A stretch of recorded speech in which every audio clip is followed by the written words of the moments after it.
ታላላቅ የአውሮፓ ሊጎችን የተመለከተ ወቅታዊና ዕለታዊ ጥንቅሮችን ከምታደምጡበት የዩቲዩብ ቻናላችን የመረጃ ሰዓታችን ላይ ትገኛላችሁ። ለዚህም ሰዓት በርከት ያሉ ታላላቅ የአውሮፓ ክለቦችን የተመለከተ ወቅታዊ ጥንቅሮችን ይዘናል። ላይክ፣ ሰብስክራይብ እና ሼር እያደረጋችሁን እስከ ፕሮግራማችን ፍጻሜ ከኛ ጋር ትቆያላችሁ። በአውሮፓ ትልቅ ክለቦች የመረጃ ሰዓታችን ለእናንተ ውድ አድማጮቻችን እኛ መረጃ ስናደርሳችሁ ሀሳብ አስተያየታችሁን ላኩልን። በተለይም የሳምንቱ መጨረሻዎች ላይ ነን። ስለዚህ ትልቅ የሊግ ጨዋታዎች ይደረጋሉ። በየክለቦቻችሁ ምን እንጠብቅ አጋሩን። እኛም በመረጃ ሰዓታችን እናነሳለን። ፊፋ ሊከሰስ ነው። ውድ ቤተሰቦቻችን ፊፋን ማን ይከሰዋል፣ በማን ምክንያት እንነግራችኋለን። ከክርስቲያኖ ሮናልዶ ጋር በተያያዘም ጉዳይ ነው። በታላላቅ የአውሮፓ ክለቦች ሪያል ማድሪድ ቤት የቡድን ዜናችን ዛሬም እንደተጠበቀ ነው። ባርሴሎና ቤት ሰፊ መረጃ ይዘናል። በተለይም ከጉዳት ጋር በተያያዘ በርካታ መረጃዎች እየወጡ ነበር፣ እናነሳችኋለን። ከእግር ኳስ ክለቡ ጋር ሊለያይ ስለሆነ አንድ ሌጀንድ እናነሳለን። በአውሮፓ ዙሪያ በርከት ያሉ መረጃዎቻችን ዛሬም ተይዘዋል። የፕሪሚየር ሊግ የመረጃ ሰዓታችን በስፋት ትኩረት የምናደርገው ዝውውር፣ ከጉዳት የተመለሱ ተጫዋቾች 30 ሰከንድን በእንግሊዝ ፕሪሚየር ሊግ እናነሳታለን። ከዛ ውጭ ግን ተሰናባች አሰልጣኞች በነማን ይተካሉ የሚሉ ጉዳዮች በስፋት እየወጡ ነው። የፕሪሚየር ሊግ ጨዋታዎችን እናነሳለን። በፕሪሚየር ሊግ ሪከርዱ አሁንም ከ10 ዓመት በፊት እንደተያዘ ነው በጄሚ ቫርዲ። ይህን አያይዘን ካነሳን በኋላ ትልቆቹ ክለቦች የሲቲውን አጥቂ ሃላንድን እናነሳለን። ለየት ያለ ነገር አንስቷል።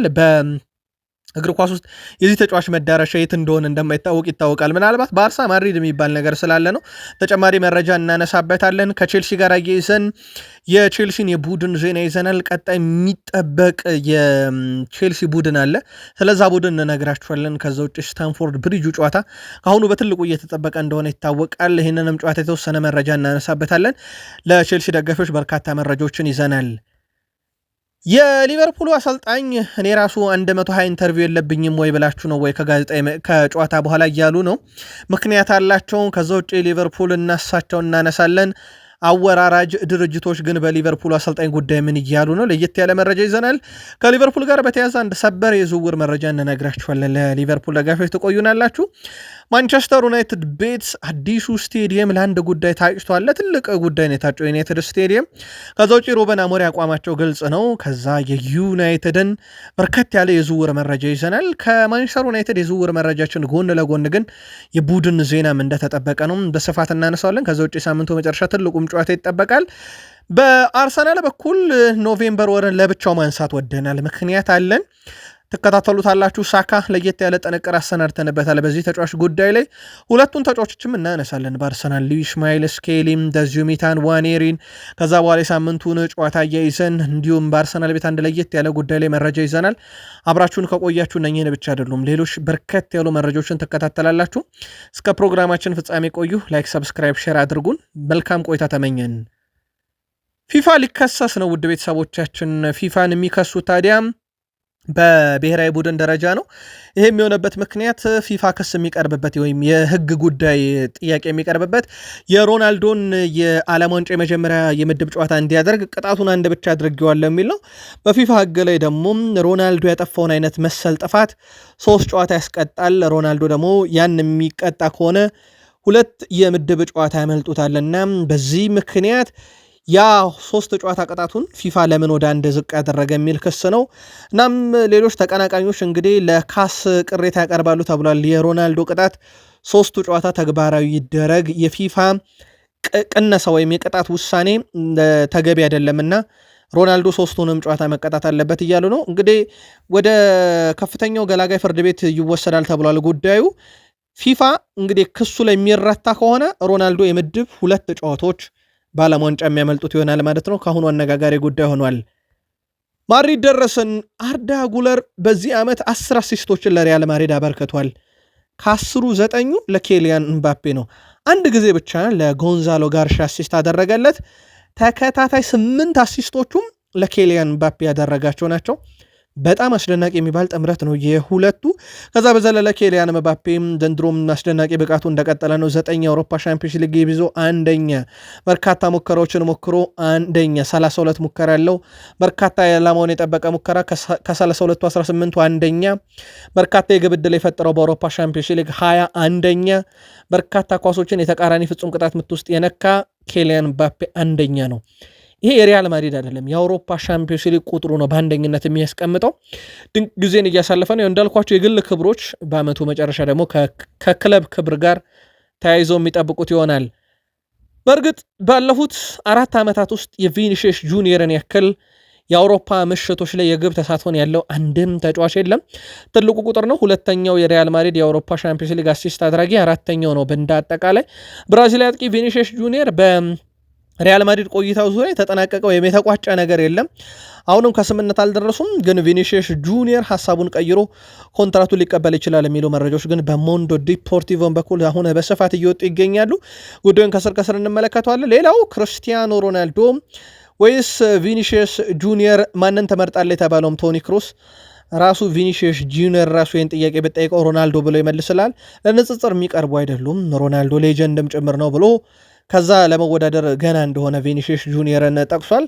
የቪኒሺየስ ጁኒየር ኮንትራትን ጉዳይ ግን በተመለከተ እኛም መረጃውን እየተከታተል ነው። በባርሴሎና በኩል አያይዞ ሀሳቡን አጋርቷል።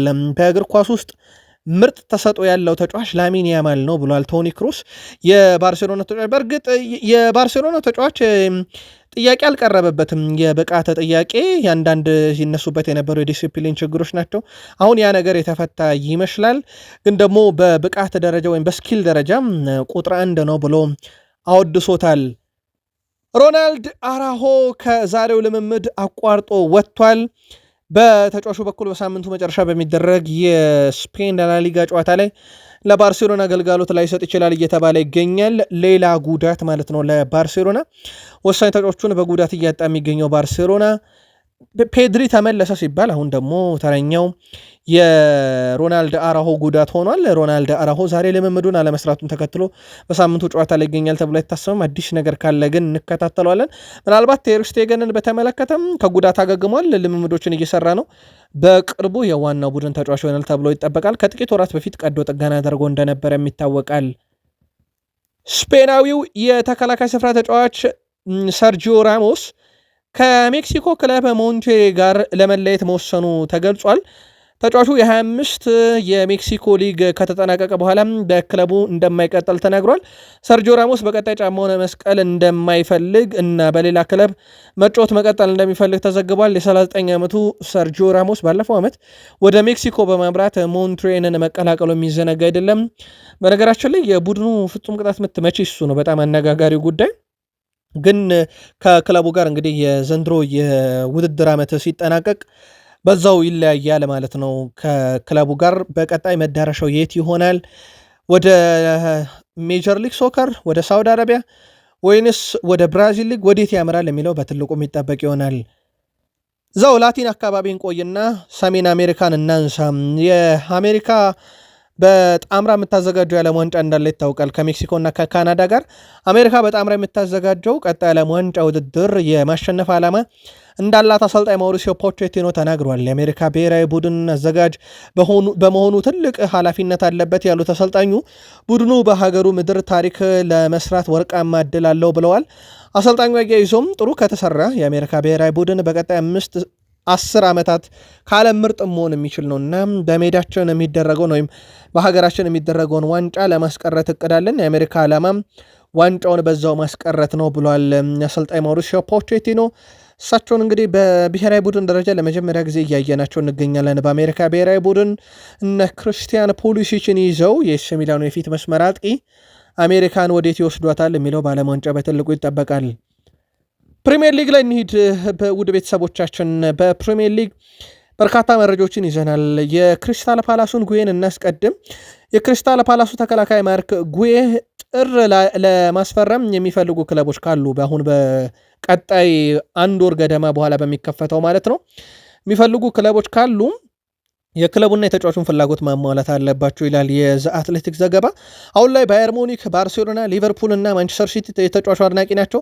ተጫዋቹ ክረምት ላይ ወደ አልተሳካው ሊቨርፑል የሚያቀናበት እድል ቢኖርም አሁን ላይ ግን ፉክክሩ ብርቱ ነው ተብሏል። ማርክ ጉዌ በበኩሉ ውሳኔውን ከመወሰኑ በፊት ሁሉንም ፈላጊ ክለቦች ማነጋገር ይፈልጋል ተብሏል። ተጫዋቹ በቀጣይ ለአውሮፓ ሻምፒዮንስ ሊግ ዋንጫ ከሚፎካከሩ ክለቦች መካከል አንዱን ይቀላቀላል ተብሎ ይጠበቃል። ሊቨርፑል ይፈልገዋል ግን ሊቨርፑል ወቅታዊ ብቃት አንጻር ምናልባት የሌሎችንም ጥያቄ እንግዲህ ሊቀበል ይችላል የሚሉ መረጃዎች በስፋት እየወጡ ነው። ለማንኛውም የዚህ ተጫዋች ጉዳይ በጥር ጀምሮ በትልቁ ይጠበቃል።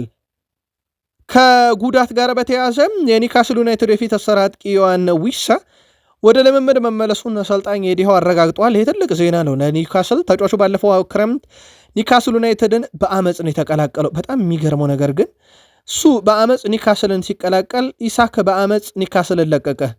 ከዛ በኋላ ሁለቱም በየሄዱበት ክለብ በኢሳክ በኩልም ያው ከፊትነስ ጋር በተያያዘ በርካታ ጨዋታ ያመለጠው፣ ይሄ የዮሐን ዊሳ ደግሞ በጉዳት ምክንያት ያመለጠው።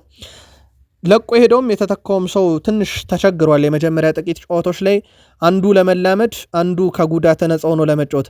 ለማንኛውም ተጫዋቹ ባለፈው ክረምት ኒካስል ዩናይትድን ቢቀላቀልም በጉዳት ምክንያት ምንም ግልጋሎት አልሰጠም።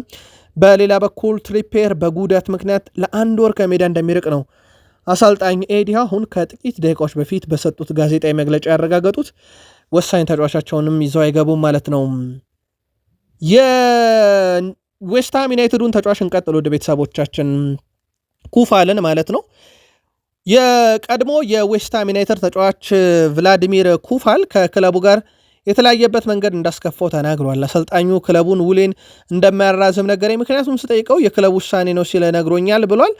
አክሎም ውይይታችን የቆየው ለ30 ሰከንድ ነበረ። በክለቡ የነበረኝ የ5 ዓመት ቆይታ በ30 ሰከንድ ነው የተጠናቀቀው፣ በጣም አዝኛለሁ ብሏል። የቀድሞ የዌስትሃም ተጫዋች ቭላዲሚር ኩፋል ሀሳቡ በክለቡ ጫማውን ለመስቀል እንደነበረም ተናግሮ ከክለቡ ጋር የተለያየበት መንገድ እንዳሳዘነው የገለጸው ተጫዋቹ ሐሳቤ በዌስትሃም ጫማ መስቀል ነበር፣ ለ2 ዓመት ያቆዩኛል ብዬ ነበረ በተጨማሪነት ብሏል። ዌስትሃም የመልቀቄ ከባዱ ጊዜ የባለቤቴና ልጄን ስናገር ልጄ ከሚወደው ክለብ እንደምለቅ ሲሰማ በጣም ከባድ ሐዘን ውስጥ ወድቆ ነበር ብሏል። ልጄ በጣም አለቀሰ። ለ2 ቀናት ሳያናግረኝ ነበር የቆየው። ዌስትሃም ለዘላለም የሚቆይ መስሎት ነበር።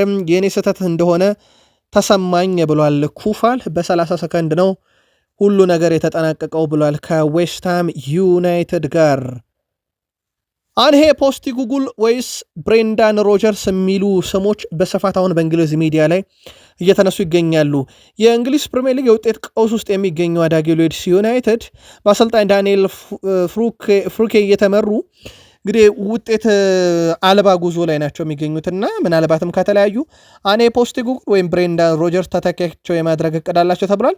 ባለፈው ውድድር ዘመን በአስደናቂ ሁኔታ ሊድስ ዩናይትድ ወደ ፕሪሚየር ሊግ የመለሱት አሰልጣኝ ፋሩኬ አሁን ላይ በፕሪሚየር ሊጉ ላይ እንዳሰቡት ሳይሆን ቀርቶ ካደረጓቸው 12 ጨዋታ 7ቱን በመሸነፍ 18ኛ ደረጃ ላይ ነው የሚገኙት። ፖስቴኮግሉ በወርሃ ጥቅምት ከኖቲንግሃም ፎረስት አሰልጣኝነታቸው በ39 ቀናቸው መሰናበታቸው የሚረሳ አይደለም። ታዲያ እንግዲህ በ5 ወራት ውስጥ 3ኛ የፕሪሚየር ሊግ ክለብ ያሰለጥናሉ የሚለው ትልቁ የሚጠበቀው ጉዳይ ነው። ሌላኛው ተተኪ ሆነው እንግዲህ በስማቸው እየተነሳ የሚገኘው የቀድሞ የሊቨርፑል፣ ሌስተር ሲቲ እና ሴልቲክ አሰልጣኝ ብሬንዳን ሮጀርስ ናቸው። ባለፈው ወር ከሴልቲክ ጋር ከተለያዩ በኋላ እሳቸውን ቡድን ያለያዙ ሮጀርስ በሚያዝያ 2023 ከሌስተር ሲቲ ጋር ከተለያዩ በኋላ የፕሪሚየር ሊግ ቡድን አላሰልጠኑም። አሁን ትልቁ ጥያቄ ሊድስ ዩናይትድ ከዳንኤል ፎርኬን ጋር እንግዲህ ይለያያል አይለያይም፣ መቼ ይለያያል የሚለው ጉዳይ ሲጠበቅ የመለያየት ዕድሉ ግን በጣም ሰፊ ነው እያሉ ነው በርከት ያሉ የመረጃ ምንጮች። የፕሪሚየር ሊግ ክለቦች የአውሮፓ መድረክ ጉዟቸው ላይ አርሰናል አንደኛ በአውሮፓ ሻምፒዮንስ ሊግ ነው። ይሄ አርሰናል አንደኛ፣ ቼልሲ 7ኛ፣ ሲቲ 9ኛ፣ ኒካስል 11ኛ፣ ሊቨርፑል 13ኛ እንዲሁም ቶትናም 16ኛ ነው።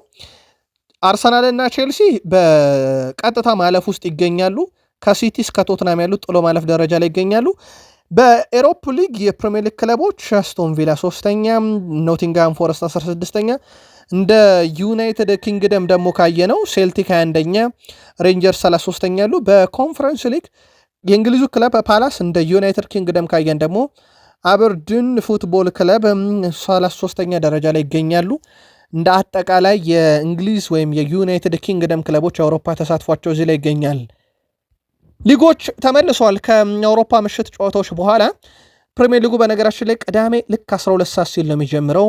ብሬንትፎርድ ከበርንሌ፣ ማንቸስተር ሲቲ ከሊድስ፣ ሰንደርላንድ ከበርንማውዝ፣ ኤቨርተን ከኒካስል ዩናይትድ፣ ስፐርስ ከፉላ ምሽት 4 ሰዓት ነው የሚጀምረው። ይሄ ምሽት 5 ሰዓት ነው። የኤቨርተንና የኒካስል ምሽት 1 ሰዓት ከ30። እሁድ ይቀጥላል። ፕሪሚየር ሊጉ 9 ሰዓት ላይ ክሪስታል ፓላስን ከዩናይትድ፣ አስቶን ቪላን ከወልቭስ 10 ሰዓት ከ5 ደቂቃ፣ ኖቲንግሃም ፎረስት ከብራይተን እና ዌስትሃም ከሊቨርፑል ይህም 10 ሰዓት ከ5 ደቂቃ ሲል ይጀምራል። የሳምንቱ ትልቁ ጨዋታ ስታንፎርድ ብሪጅ ላይ ምሽት 1 ሰዓት ከ30 እሁድ ቼልሲ ከአርሰናል ይጫወታሉ። እነኚህ በሳምንቱ የሚጠበቁ ጨዋታዎች ናቸው። ስለዚህ ፕሪሚየር ሊግ አርብና ሰኞ ምሽት በዚህ ሳምንት ጨዋታ አይኖረውም እንደማለት ነው። ቅዳሜና እሁድ ብቻ ሁሉም ጨዋታዎች ተደርገው የሚጠናቀቁ ይሆናል። 10 ዓመት በፊት ልክ በዛሬዋ ቀን ጄሚ ቫርዲ የፕሪሚየር ሊግ ሪካርድን ከምንጊዜም የማንቸስተር ዩናይትድ ምርጡ አጥቂ ሩድ ቫን ኒስተልሮይ የነጠቀበት ነው። ቫን ኒስተልሮይ 10 ተከታታይ ጨዋታ የፕሪሚየር ሊግ ግብ ካስቆጠረ በኋላ ጄሚ ቫርዲ ደግሞ 11 ተከታታይ ጨዋታ በፕሪሚየር ሊግ ግብ በማስቆጠር ሪካርዱን ይዞታል። 10 ዓመት ሞልቷል። ከ10 ዓመትም በኋላ ይህ ሪካርድ ንቅንቅ ሊል አልቻለም። ጄሚ ቫርዲ ታዲያ ያንን ማስመዝገቡን ተከትሎም በድንቃድንቅ መዝገብ ላይ አስመዝግቧል ስሙን። ቲኤንቲ ስፖርትም ከሱ የነጠቀውም የወሰደም የቀረበም የለም እያለ ነው። ምናልባት እነ ሃላንድ ለዚህ ሞር የተሻሉ ተጫዋች ይመስሉ ነበር፣ ግን በመሃል አንድ ጨዋታ ብቻ ያጡታል። እንደዚህ አይነት አጋጣሚ ሃላንድ እንደገጠመው ይታወቃል። በዚሁ ግን የሃላንድን መረጃ እንቀጥል። ውድ ቤተሰቦቻችን ሃላንድ ከሰሞኑ ከራሱ ከማንቸስተር ሲቲ ቲቪ ጋር ቆይታ ነበረው። ብዙ ነጥቦችን አንስቷል። ስለ ቡድኑ፣ ስለ አሸናፊነት፣ ዘንድሮ ቡድኑ ዋንጫ የማንሳት አሁንም አቅም እንዳለው፣ በሚሳተፍባቸው መድረኮች ሁሉ ዋንጫ ማንሳት ቅድሚያ የሚሰጡት ጉዳይ እንደሆነ ብዙ ነጥቦችን ያነሳው። ከዛ በኋላ ግን አንድ ትልቅ ጥያቄ ይቀርብለታል። የሲቲው አጥቂ ኤርሊንግ ብሮት ሃላንድ ስልክ ቁጥር ላይ ያለ አንድ ታዋቂ ሰው ማን ነው ተብሎ ይጠየቃል። ሃላንድ እዚህ ሰዓት ላይ ጁድ ቤሊንግሃም ብሎ መልሷል። በቦሩሲያ ዶርትመንድ ማለት ነው። አሁን እሱ በሲቲ ጁድ ቤሊንግሃም ደግሞ በማድሪድ ነው የሚገኘው። ከዚህ ሀሳቡ በኋላ በርካቶች እየተወያዩ ነው። የትሬንት አሌክሳንደር አርኖልድ ሊቨርፑል ለቆ ወደ ሪያል ማድሪድ መሄድ ጀርባ ጁድ ቤሊንግሃም ልክ ዦ ፍሌክስ አልናስር ሲቀላቀል ያው ሮናልዶ በግልጽ ግን እሱ አላረኩትም በማለት በተቃወሙ መልኩ ዝውውሩ ላይ ተጽዕኖ እንደነበረ ይታወቃል። አሁን ደግሞ ጁድ ቤሊንግሃም የአርኖልድን ጉዳይ ጨርሷል። ተረኛው የሃላንድ እያሉ ነው በርካቶች። ሃላንድ በሲቲ ረጅም ጊዜ ኮንትራት እንዳለው ይታወቃል። ግን ዋስትና ይሰጣል ማለት አይደለም።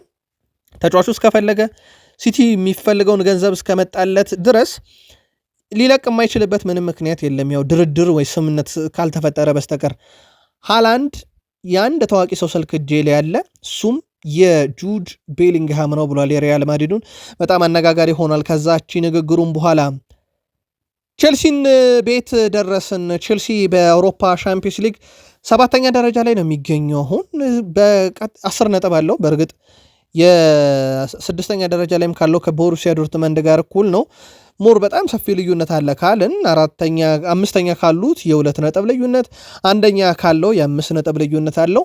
8 ውስጥ ሆኖ መጨረስ እድሉም አለው። ግን ቀጣይ ጨዋታዎቹ በጣም ወሳኝ ናቸው። አታላንታን ጣሊያን ድረስ ሄዶ ይገጥማል። ፓፎስን ስታንፎርድ ብሪጅ ላይ፣ ናፖሊን ጣሊያን ድረስ ሄዶ ይገጥማል። ስለዚህ 2 ጨዋታዎችን ጣሊያን ላይ ሄዶ የማድረግ ግዴታ አለበት። ታክቲክ የሚተገበርበት ወይም ደግሞ ከማጥቃት ይልቅ መከላከል ታክቲክ የሚተገበርበት ሊግ ላይ ሄዶ ሁለቱን ክለቦች ይገጥማል። ለቼልሲ የባርሴሎናን ጨዋታ ማሸነፍ ትልቅ ለውጥ ነው። ግን ቀጣይም ትልቅ ጨዋታዎች እጁ ላይ ያሉ የቼልሲ አዲሱ ቡድን ወደፊት ይገነባል ተብሎ የሚታሰው በጣም አስደናቂ ነው። ለአብነት ያክል ዕድሜያቸውን እንመልከት። ጆቫኒ ኳንዳ ገና 18 ዓመቱ ነው። ኤስታቪዮ 18 ዓመቱ ነው። ቪክተር ዳድሶን 17 ዓመቱ ነው። ላረንት ካርል በነገራችን ላይ የቼልሲ አካዳሚ ውጤት ነበረ። በዚህ ሳምንትም ግብ ካስቆጠሩ ተጫዋቾች ውስጥ ይጠቀሳል። ይሄ የባየር ሙኒክ ተጫዋች ነው። ግን ደግሞ በአርሰናል ወጣት ዕድሜ ውስጥ የሚገኝ በቼልሲ ወጣት ዕድሜ ውስጥ የሚገኝ ቼልሲዎች ለማግኘት ሙከራ ያደረጉት ግን ያልተሳካላቸው ነው። ግን ሌሎቹን አግኝተዋቸዋል። ጆቫኒ ኳንዳን፣ ኤስታቪዮን አግኝተዋል። ሌላኛው ዳስቲን ሳት ፔቭ 17 ዓመቱ ነው። ይህም በውሰት የሚገኝ ነው። ቼልሲ በርካታ አስደናቂ ተጫዋቾች አሉት። ገና ታዳጊ ናቸው በውሰት ያሉትም እንዲሁም በአውሮፓ እየተሳተፉ ያሉት ከሌሎች ክለቦች ጋር ምናልባት በዚህ ዓመት ካየናቸው ምርጦቹም ወይም ጎል ካስቆጠሩት ውስጥ ላረንት ካርለ ብቻ ነው የባየር ሙኒኩ ከቼልሲ ወገን ያለው ነው። ሌሎቹ ግን የቼልሲ ንብረት የሆኑ በሌሎች ክለቦች የሚጫወቱ ግን እድሜያቸው 17 እና ከዛ በታች ናቸው። የሊቨርፑሉ አሰልጣኝ እንኳን ልከታተለው እኔ ራሱ እኮ ጨዋታ ሲጠናቀቅ 120 ጋዜጣዊ መግለጫ አልሰጥም ወይ ብለህ ነው ወይ ብለዋል ጋዜጠኛውን። ከሰሞኑ ከርትስ ጆንስ ተቀባይነት የሌለው ነው። እኔ ለዚህ ቃላት የለኝም። እንደዚህ አይነት ነገር አሳልፌ ያላቅም፣ በጣም አዝኛለሁ ካለ በኋላ ይሄን ቃለ መጠይቁን አርኔ ስሎት ተከታትሎት እንደነበረ ተጠይቀው ነበረ። አርኔ ስሎት እውነቱን ለመናገር ቃለ መጠይቁን አላየሁትም፣ እንዲህ ማለቱንም አልሰማውም። ምክንያቱም ይላሉ እሳቸው 100 በላይ ኢንተርቪው አለብኝ ወይም ቃለ መጠይቅ አለብኝ እኮ ከጨዋታ በኋላ እኔ ራሱ የሚጠብቀኝ ምን ሰዓት ሰማዋለሁ ብላችሁ ነው ብለው ቀልደው አልፈዋል። በጣም አስገራሚ ነበር የእሳቸው ምላሽ። የሊቨርፑል እዚህ ዓመት ላይ ለአብነት ያክል 4 ጨዋታዎችን ብቻ ቆርጠን እንመልከት። ከበርሌ ጋር 1-0 ሲያሸንፉ 95ኛው ደቂቃ ላይ ሳላ በፍጹም ቅጣት ምት ካስታወሳቸው ያስቆጠራት ግብ ናት። ከዛ አርሰናል 1-0 ሲያሸንፉ የዶሚኒክ ሴቦዝ ላይ 83ኛ ደቂቃ ግብ ትጠቀሳለች። ኒካስልን 3-2 100ኛው ደቂቃ ላይ ሲያሸንፉ የሪዮን ጉማ ግብ ትታወሳለች፣ ባለቀ ሰዓት የተቆጠረች። በርንማውዝን 88ኛ ደቂቃ ጀምሮ ፍሬድሪክ ኦኬዛ ግብ አስቆጥሮ ያሸንፉበትን ጨዋታ እናውቃለን። እና ምናልባት እነኚህ ግቦች ወደ መጨረሻው ደቂቃ አካባቢ ስለተቆጠሩ ኢኤስፒኤን ባይቆጠሩ ኖሮ ሊቨርፑል አሁን 19ኛም ደረጃ ይሆን ነበርና ያን የተቆጠሩት የመጨረሻ ደቂቃ ግቦች ሊቨርፑልንም ታድገውታል ይላል። በእንግሊዝ ግን የሚገኙ አንዳንድ መገናኛ ብዙሃን ስሎት ከተሰናበቱ ተተኪያቸው የሚሆኑት የርገን ክሎፕ ናቸው ብለው አወራራጅ ድርጅቶች ካሁኑ ማወዳደር ጀምረዋል። ግን የስሎት ስንብት ያልተረጋገጠ ነው፣ ወይም 2 ጨዋታ ተሰጥቷቸዋል። ቢሰናበቱ ግን ማን ይተካቸዋል? የእናንተ ነገሩን አወራራጅ ድርጅቶች ክሎፕ እያሉ ናቸው። በአውሮፓ 5 ታላላቅ ሊጎች ብዙ ጎል የተቆጠረበት ክለብ በነገራችን ላይ የስሎት ሊቨርፑል ነው። የአይንትራክ ፍራንክፈርትን ያክል የተቆጠረበት ቡድን የለም። 37 ግብ ተቆጥሮበታል። በአውሮፓ 5 ታላላቅ ሊጎች በሁሉ መድረክ ኒንሽ የፍራንሱ ክለብ 36 ግብ ተቆጥሮበታል። አሁን ሊቨርፑል በአውሮፓ 5 ታላላቅ ሊጎች 34 ግብ ያስተናገደ በርካታ ግብ የተቆጠረበት ነው። ከዛ ወልቭስ ራሱ 33 ነው፣ ከሊቨርፑል ያነሰን የተቆጠረበት። በእርግጥ የአውሮፓ መድረክ ጨዋታ እንደሌለበት ይታወቃል። ወልቭስ ምናልባት ከጨዋታ ፐርሰንት ከሰራ ነው ከወልቭስ የተሻለ ነው በሊቨርፑል በኩል። ግን እንዳጠቃላይ በተቆጠረ ግብ ብቻ ካየን ሊቨርፑል ከወልቭስ በላይ ግብ ተቆጥሮበታል። ሞናኮ፣ ሜትስ፣ ዌስትሃም፣ ኖቲንግሃም ፎረስት፣ ሎሪየንት፣ ሃይደኔም እያለ ይቀጥላል። እዚህ ዝርዝር ውስጥ ነው ሊቨርፑልን በርካታ ግብ የተቆጠረበት 3ኛው ቡድን ሆኖ የምናገኘው። ታዲያ ይህ ሁላ ግብ የሚቆጠርበትን ክለብ በመከላከል ሚና ላይ የሚገኘው የኢብራሂማ ኮናቴ ጉዳይ ሰሞኑን አነጋጋሪ ነበረ። ታዲያ የስፔኑ ክለብ ሪያል ማድሪድ ፈረንሳይን የሊቨርፑል ተከላካይ ኢብራሂማ ኮናቴን ለማስፈረም እንደማይፈልጉ ተገልጿል። ሪያል ማድሪድ አሁን ላይ ኢብራሂማ ኮናቴን የማስፈረም ፍላጎት እንደሌላቸውና ከዝውውር መውጣታቸውን ለሊቨርፑል አሳውቀዋል። ኮናቴ በሊቨርፑል ቤት ያለው ኮንትራት ሁኔታ አሁንም ያልተፈታ ሲሆን ሁኔታው በየትኛውም አቅጣጫ ሊሄድ እንደሚችል ተጠቁሟል። ሪያል ማድሪድ ከዝውውሩ ቢወጡም የኮናቴን ጉዳይ በተመለከተ ያው ኮንትራቱን ካልፈረመ በሊቨርፑል በአመቱ መጨረሻ ነፃ ይሆናልና ምናልባት ብዙ አማራጮች ይኖሩታል። ግን የሪያል ማድሪድ ጉዞ የማይሆን ነገር ሆኗል። በዛ ላይ ሰሞኑን በጣም ደካማ ጉዞ ላይ እንደነበር ይታወቃል። ማድሪድ በጊዜ ነው ከዝውውሩ ወጥተናል በሚል መግለጫ ለሊቨርፑል የላኩላቸው። የኦልትራፎርድ ስቴዲየም እድሳት ጉዳይ አሁንም የመጨረሻ ምዕራፍ ላይ አልደረሰም። በእርግጥ ከከተማው ከንቲባ ጋር ውይይቶችም ተደርገው ነበረም። የመሬት ይዞታ ጉዳይ ነው በትልቁ አወዛጋቢ የሆነው። ምናልባት የመሬት ይዞታ ጉዳይ የማይሳካ ከሆነ እነኚህ የስቴዲየሙ ዲዛይን ላይ ከስቴዲየም ውጭ የተሰራው ዲዛይን ሊቀር ይችላል የሚሉ መረጃዎች እየወጡ ነው። በተለይም ማማው ከአንፊልድ ሮድ ስቴዲየም ጭምር ይታያልና ያ ሊቀር ይችላል እየተባለ ነው። ግን ይሄ ጉዳይ እንዳለ ሆኖ አሁን ኦልትራፎርድ ስቴዲየሙን በተባለው መንገድ የሚታደስ ከሆነ እንግሊዝ ለ2035 የሴቶች የዓለም ዋንጫ እጩ ሜዳ አድርጋ እንግሊዝ አካተዋለች እየተባለ ነው። ግን ስቴዲየሙ በተባለው መንገድ ተሰርቶ የሚጠናቀቅ ከሆነ ብቻ ነው ተብሏል። 2035 ሩቅ ነው። ከ10 ዓመት በላይ ይቀረዋል። ኦልሞስት 9 ዓመት በላይ ይቀረዋል። እንዴት ይወጡታል የሚለውም ዩናይትዶች በተለይም ባለሀብቱ ሰር ጂም ራትክሊፍ በትልቁ ይጠበቃል። የሩበን አሞሪ አቋምና ፍላጎት ግልጽ ነው። ውድ ቤተሰቦቻችን ዩናይትድ ጥር ላይ ከተቻለ ተጫዋች እንዲያመጣላቸው ይፈልጋሉ። ሩበን አሞሪ እሳቸው አሁንም በጣም በቁጣ ጭምር ለቦርዱ አሳውቀዋል የተባለው በጥር የዝውውር መስኮት አማካይ ይፈልጋሉ የሚለው ነው። ከዚህ ጋር በተያያዘ ማንቸስተር ዩናይትድ ብራዚሊያን የወልቭስ የመሃል ሜዳ ተጫዋች ጆ ጎሜዝን ለማስፈረም እንደሚፈልግ ሲዘገብ ነበር። ይሁን እንጂ ዩናይትዶች ተጫዋቹን የማስፈረም ፍላጎታቸው አሁን ላይ የተቀዛቀዘ መሆኑ ሲነገር፣ በተጫዋቹ ዝውውር ዙሪያ በሁለቱ ክለቦች መካከል ምንም አይነት ድርድር አለመድረጉ ደግሞ ዝውውሩ የመሳካት እድሉ በጣም ዝቅተኛ ያደርገዋል።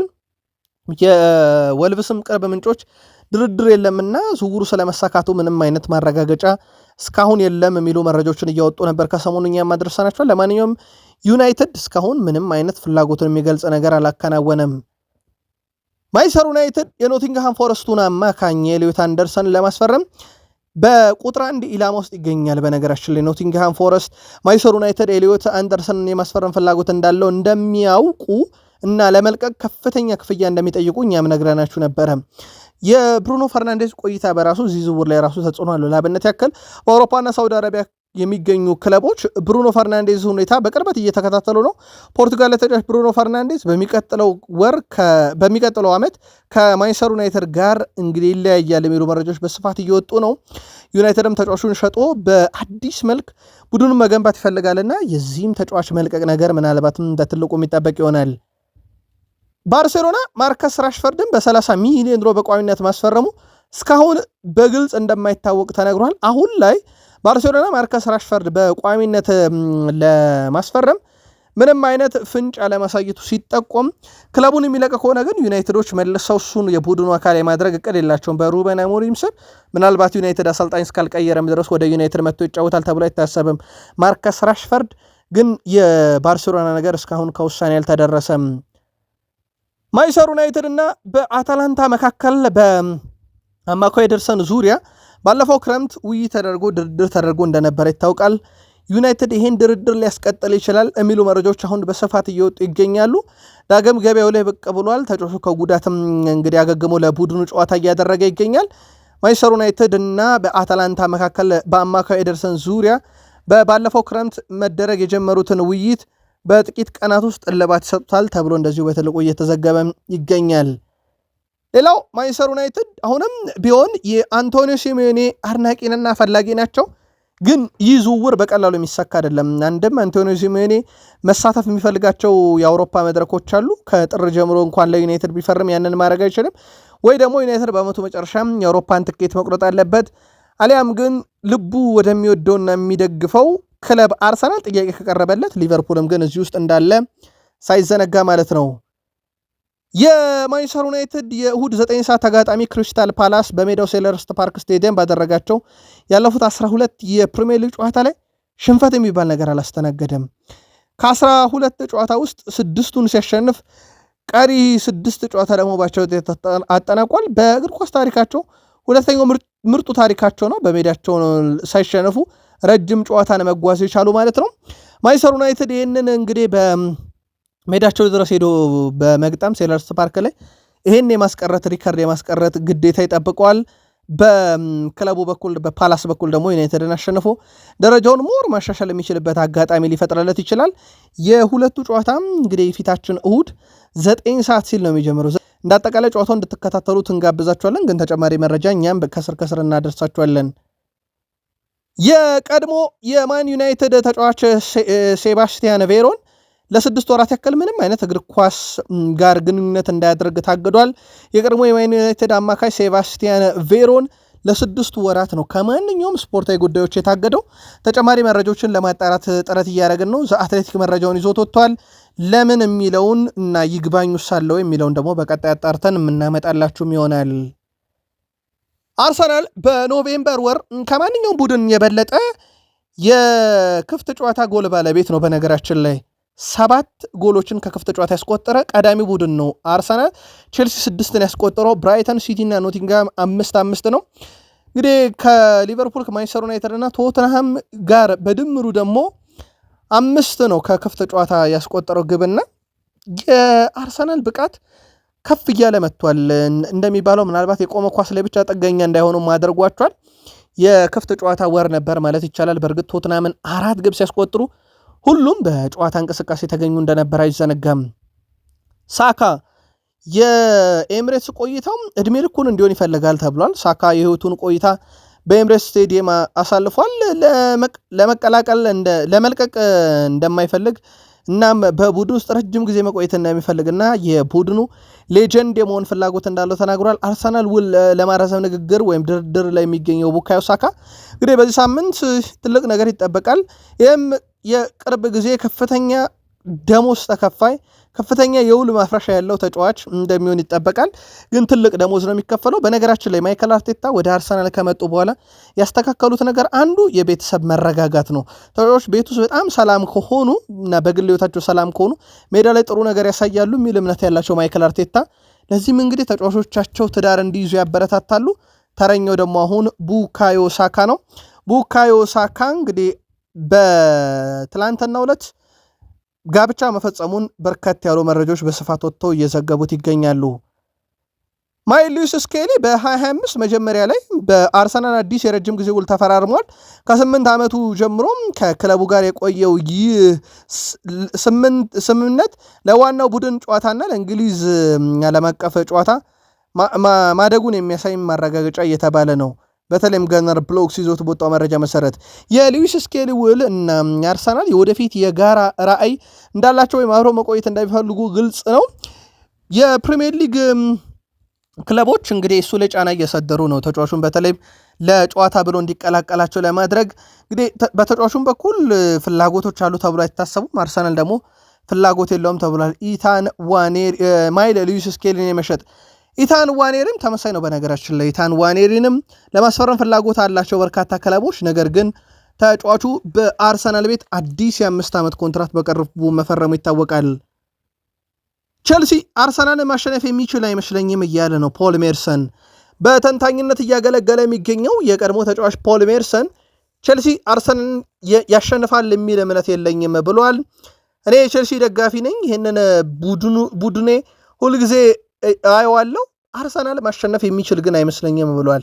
አርሰናል ይህንን ጨዋታም ይሸነፋል የሚል እምነት የለኝም የሚለው የቀድሞ ሰው ፖል ሜርሰን ማለት ነው። ቼልሲ ወጣት ቡድን ነው፣ ገና ተሰርቶ ያልተጠናቀቀ ቡድን ነው። ስለዚህ የተወሰኑ ፈተናዎች ሊገጥሙት ይችላሉ። ይህ ጨዋታን ግምት ያስቀመጠው ፖል ሜርሰን ምናልባት 1-1 ለቼልሲ በጣም ጥሩ ውጤት ነው። ወጣቶች ስለሆኑ አርሰናል ላይ ብልጫ ለመውሰድ በጣም ይቸገራሉ ሲል የግል መልከታውን ፖል ሜርሰን አጋርቷል። ምናልባት የእናንተን ከዚህ ተነስታችሁ ልታደርሱን ትችላላችሁ። የመድፈኞቹ የፊት መስመር ተጫዋች ኑኖ ማዱኬም እንግዲህ በቀድሞ ክለቡ ቼልሲ ላይ ግብ አስቆጥሮ ደስታውን ይገልጻል አይገልጽ የሚለው በትልቁ ይጠበቃል። የምኖሩ አሁን ድባብ ትንሽ ከበድ ሊል ይችላል ያለው ኑኖ ማዱኬ እኔ ፕሮፌሽናል ተጫዋች ነኝ፣ በብዙ እና በተለያዩ ቦታዎች ላይ መጫወት እችላለሁ። ምንም ነገር እንዳደርግ የሚያደርገኝ ብዙ ልምምዶችን አደርጋለሁ። የሚያግደኝም ነገር ያለ አይመስለኝም። የሚሰጠኝን ተግባር ላይ ብቻም አተኩራለሁ ብሏል። ግን ቼልሲን ለመግጠም በጣም ጓጉቻለሁ እያለ ይገኛል። የቀድሞ ክለቡ ላይ ከጠባባቂ ወንበር ይጀምራል ተብሎ ይጠበቃል። ምናልባት ጫናውን ለመቀነስ ግን ስታንፎርድ ብሪጅ ስለሆነ ከበድ ያለ ተቃውሞም ሊያስተናግድ ይችላልና ቋሚ ከማድረግ ቀይሮ ማስገባትን ሊመርጡ ይችላሉ። ግን የማርቲኔሊ ፊትነስ የትሮሳርድ ጉዳት ጉዳይ በትልቁ የሚነሳ ነው። በእርግጥ ማርቲኔሊ ተመልሷል፣ ጨዋታዎችን እያደረገ ነው፣ ግቦች እያስቆጠረ ነው። በነገራችን ላይ ጋብሪኤል ማርቲኔሊ አርሰናል ከዴኒስ ቤርካም እና ሜሱት ኦዚል የበለጠ ለአርሰናል ግቦችን በአውሮፓ ሻምፒዮንስ ሊግ አለው። ማርቲኔሊ 8፣ ቤርካም እና ኦዚል 7 ነው ያላቸው። አርሰናል ከአንድ ግዙፍ የሚዲያ ተቋም ጋር የፊልም ኩባንያ ነው አጋራዊ ስምምነት ለመፈረም ከጫፍ ደርሷል። በዚህም መሰረት ህዳር ወር የላንድማንን መመለስ የሚያስታውስ የመጀመሪያ ፕሮግራም ላይ ኤብሬቼዜ፣ ዊሊያም ሳሊባ እና ጋብሪኤል ማርቲኔሊ ይሳተፋሉ ተብሎ ይጠበቃል። ለክለቡ ትልቅ ገቢና ገንዘብ የሚያስገኝም ውል ነው የተፈራረመው። አርሰናል በቀላሉ በርካታ ረብጣ ብሮችን ሊያገኙበት የሚችሉና ቢያንስ ወጪዎችን በተወሰነ መንገድ ሊጋራ የሚችል ሂደት ነው። አርሰናል ከዚህ ግዙፍ የቴሌቪዥን ተቋም ነው ጋር ለመስራትም በዛሬው ላይ ከስምምነት ደርሷል። እኛ ለእናንተ ውድ አድማጮቻችን ለዚህ ሰዓት አሰናድተን ያመጣንላችሁ ስፖርታዊ ጥንቅር ይህንን ይመስል ነበር። ጥቂት ደቂቆች በኋላ ተጨማሪ መረጃዎችን ይዘን ስለምንመጣ አብራችሁ እንድትቆዩ በአክብሮት ጋበዝን። መልካም ጊዜ